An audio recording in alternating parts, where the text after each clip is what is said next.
Welcome to தாய் தமிழ் கதைகள் channel. புத்தகம் வாசித்தல் ஒரு நல்ல பழக்கம். இந்த சேனலில் புத்தகத்தில் இருக்கின்ற மாதிரியே பகிர்ந்திருக்கிறோம். கேளுங்க, லைக் அண்ட் சப்ஸ்கிரைப் பண்ணி எங்களுக்கு உங்களோட ஆதரவு கொடுங்க. புது வெள்ளம். அத்தியாயம் 17. குதிரை பாய்ந்தது. ஒப்புவமையில்லாத தன் சகோதரன் அருள்மொழிவர்மனுக்கு தகுந்த மணமகள் வானதிதான் என்று குந்தவை தீர்மானித்திருந்தாள். ஆனால் வானதியிடம் ஒரே ஒரு குறை இருந்தது. அது அவளுடைய பயந்த சுபாவந்தான். வீராதி வீரனை மணக்கப் போகிறவள், உலகத்தை ஒரு குடை நிழலில் ஆளப்போகும் புதல்வனை பெறப்போகிறவள் இப்படி பயங்கொள்ளியாயிருக்கலாமா? அவளுடைய பயந்த சுபாவத்தை மாற்றி அவளை தீரமுள்ள வீரமங்கையாக்க வேண்டுமென்று குந்தவை விரும்பினாள். அதற்காகவே இந்த பொம்மை முதலை விளையாட்டை ஏற்படுத்தியிருந்தாள். ஆனால் அந்த சோதனையில் கொடும்பாளூர் குமாரி வெற்றியுடன் தேறிவிட்டாள். குடந்தை ஜோதிடர் வீட்டிலிருந்து குந்தவை தேவியும் வானதியும் திரும்பி வந்ததும் அன்னப்படகில் ஏறிக்கொண்டார்கள். படகு சிறிது தூரம் சென்றது. ஆற்றங்கரையின் இருபுறமும் மரமடர்ந்த ஓரிடத்தில் படகை நிறுத்திவிட்டு குந்தவையும் அவளுடைய தோழிகளும் நீரில் இறங்கி விளையாடுவது வழக்கம். அந்த இடத்துக்கே இன்றும் போய் அவர்கள் இறங்கினார்கள். எல்லாரும் இறங்கியானதும் அப்பெண்களில் ஒருத்தி, ஐயோ முதலை என்று கூவினாள். அவர்கள் எந்த பெரிய மரத்தின் அடியில் இறங்கினார்களோ அந்த மரத்துக்கு மறுபக்கத்தை அப்பெண் சுட்டிக்காட்டிக் கொண்டே முதலை முதலை என்று அலறினாள். உடனே எல்லா பெண்களும் சேர்ந்து, ஐயோ ஐயோ முதலை முதலை பயமாயிருக்கிறதே என்றெல்லாம் கூச்சலிட்டுக் கொண்டு ஓடினார்கள்.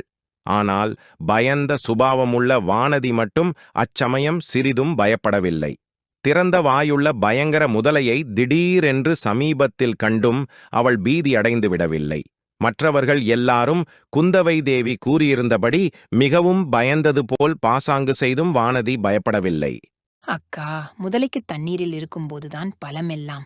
கரையில் கிடக்கும்போது அதனால் ஒன்றும் செய்ய முடியாது. இவர்களை பயப்படாதிருக்கச் சொல்லுங்கள் என்றாள் கொடும்பாளூர் குமரி. அடி பொல்லாத கள்ளி, இது நிஜ முதலையல்ல, பொம்மை முதலை என்பது உனக்கு முன்னாலேயே தெரியும் போலிருக்கிறது. யாரோ உனக்குச் சொல்லியிருக்க வேண்டும் என்று மற்ற பெண்கள் கூறினார்கள். நிஜ முதலையாயிருந்தால் கூட எனக்கு பயம் கிடையாது. பல்லி, கரப்பான் பூச்சிகளைக் கண்டால்தான் எனக்கு பயம் என்றாள் வானதி. இந்தச் சமயத்திலேதான் அப்பெண்களை பயங்கரமான முதலை வாயிலிருந்து காப்பாற்றுவதற்கு வந்தியத்தேவன் வந்து சேர்ந்தான். குதிரை மேலிருந்து ஒரே குதியாய் குதித்து ஓடி வந்து வேலையும் வீசினான். முதலைக்கு முன்புறத்தில் வந்து நின்று அந்த கம்பீரத் தோற்றமுடைய மங்கை பேசியதைக் கேட்ட வல்லவரையனுக்கு உடம்பு புல்லரித்தது. அவள் தன்னோடு பேசவில்லையே என்று குடந்தை சோதிடர் வீட்டில் அவனுக்கு ஏற்பட்ட மனக்குறை தீர்ந்தது. ஆனால் அந்த முதலை, அவள் பின்னால் கிடந்த திறந்த வாயுடைய பயங்கர முதலை, ஏனோ அது அவனுக்கு மனச்சங்கடத்தை அளித்துக் கொண்டிருந்தது. முதலைக்கு முன்னால் இவள் வந்து நிற்கும் காரணம் என்ன? அதை பற்றி சிரமம் வேண்டாம் என்று இவள் சொல்வதின் பொருள் என்ன? இவ்வளவு நேரமும் அம்முதலை கிடந்த இடத்திலேயே கிடப்பதன் காரணம்தான் என்ன? அந்த யுவதி மேலும் பேசினாள். ஐயா, குடந்தையில் நீங்கள் அவசரப்பட்டுச் சோதிடர் வீட்டுக்குள்ளே வந்ததற்காக வருத்தம் தெரிவித்தீர்கள். அதற்கு மறுமொழி சொல்லாமலே நாங்கள் வந்துவிட்டோம். இதிலிருந்து சோழ நாட்டுப் பெண்களே மரியாதை அறியாதவர்கள் என்ற கருத்து உங்களுக்கு ஏற்பட்டிருக்கலாம். அப்படி நீங்கள் எண்ணிக்கொள்ள வேண்டாம். என்னுடன் வந்த பெண்ணுக்கு திடீரென்று மயக்கம் வந்துவிட்டபடியால் என் மனம் சிறிது கலங்கியிருந்தது. ஆகையினால்தான் தங்களுக்கு மறுமொழி சொல்லவில்லை. ஆடாடா, இது என்ன இனிமையான குரல்! இவள் பேசும் மொழிகளைக் கேட்டு என் நெஞ்சு ஏன் இப்படி பொங்குகிறது? தொண்டை ஏன் விக்கிக் கொள்கிறது? குழலும் வீணையும் மத்தளமும் போர் முரசுங்கூட இப்படி என்னை களிவெறி கொள்ளச் செய்ததில்லையே, இப்படி என்னை குலுக்கிப் போட்டதில்லையே. இந்த மங்கையின் பேச்சில் குறுக்கிட்டு ஏதேனும் சொல்ல வேண்டும் என்று பார்த்தால் ஏன் என்னால் முடியவில்லை? ஏன் நாக்கு மேலெண்ணத்தில் இப்படி ஒட்டிக் கொள்கிறது? ஏன் இப்படி காற்றோட்டம் அடியோடு நின்று போயிருக்கிறது? ஏன் இந்த அரிசிலாற்றின் வெள்ளம் ஓடாமல் நின்றிருக்கிறது? அப்புறம் இந்த முதலை, இது ஏன் இப்படி சும்மா கிடக்கிறது? வந்தியத்தேவனுடைய உள்ளம் இவ்வாறு தத்தளிக்கையில் அந்த மங்கையின் குரல் மேலும் கனவில் கேட்பது போல கேட்டது.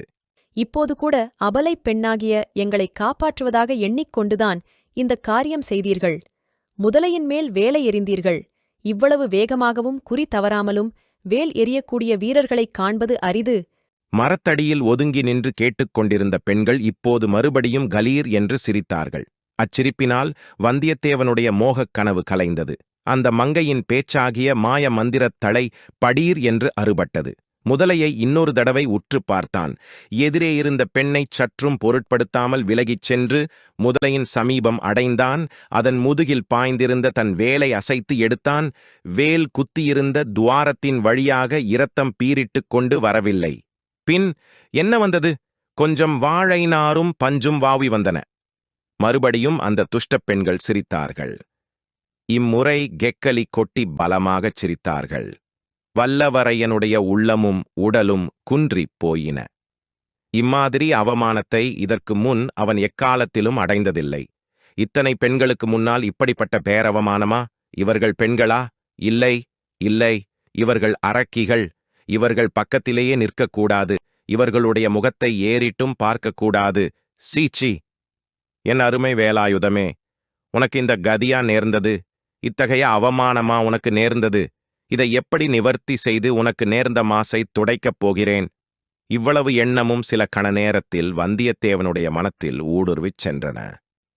அங்கு நின்று சிரித்தவர்கள் மட்டும் ஆண் மக்களாயிருந்திருந்தால் அங்கேயே ஒரு போர்க்களம் ஏற்பட்டிருக்கும். சிரிக்கத் துணிந்தவர்கள் அக்கணமே உயிரை இழந்திருப்பார்கள். அரிசிலாற்றின் செந்நீர் பிரவாகத்துடன் அவர்களுடைய இரத்தமும் கலந்து ஓடியிருக்கும். ஆனால் இவர்கள் பெண்கள். இவர்களை என்ன செய்ய முடியும்? இவர்களை விட்டு ஓடிப்போவது ஒன்றுதான் செய்யக்கூடிய காரியம். தன் உள்ளத்தை நிலை குலையச் செய்த மங்கையின் முகத்தை கூட ஏறிட்டுப் பார்க்காமல் வந்தியத்தேவன் பாய்ந்து ஓடி நதிக்கரை மீது ஏறினான். அங்கே நின்றிருந்த அவனுடைய குதிரையும் அச்சமயம் ஒரு கனைப்புக் கனைத்தது. குதிரையும் கூட அப்பெண்களுடன் சேர்ந்து தன்னை பார்த்துச் சிரிப்பதாகவே வந்தியத்தேவனுக்குத் தோன்றியது. எனவே தன் கோபத்தையெல்லாம் அக்குதிரையின் பேரில் காட்டினான். அதன் மேல் பாய்ந்து ஏறி உட்கார்ந்து தலை கயிற்றினால் சுளீர் சுளீர் என்று 2 அடி கொடுத்தான். அந்த ரோஷமுள்ள குதிரை நதிக்கரைச் சாலையின் வழியாகப் பீய்த்துக் கொண்டு பாய்ந்தோடியது. சிறிது நேரம் வரையில் குந்தவை பிராட்டி குதிரை போன திசையை பார்த்துக் கொண்டிருந்தாள். குதிரை கிளப்பிய புழுதி அடங்கும் வரையில் பார்த்து கொண்டு நின்றாள். பின்னர் தோழிப் பெண்களை திரும்பிப் பார்த்து, பெண்களா, உங்களுக்கு மட்டு மரியாதை இன்னும் தெரியவில்லை. நீங்கள் அப்படிச் சிரித்திருக்கக் கூடாது. நாம் தனியாயிருக்கும்போது எப்படி வேண்டுமானாலும் நீங்கள் சிரித்துக் கொம்மாளம் அடிக்கலாம். அந்நிய புருஷன் வந்திருக்கும்போது அடக்கமாயிருக்க வேண்டாமா? சோழ நாட்டுப் பெண்களைப் பற்றி அந்த வாலிபன் என்ன எண்ணிக்கொண்டு போவான் என்று சொன்னாள். மீண்டும் சந்திப்போம். லைக் அண்ட் சப்ஸ்கிரைப் பண்ணி எங்களுக்கு ஆதரவு கொடுங்க. தேங்க்யூ.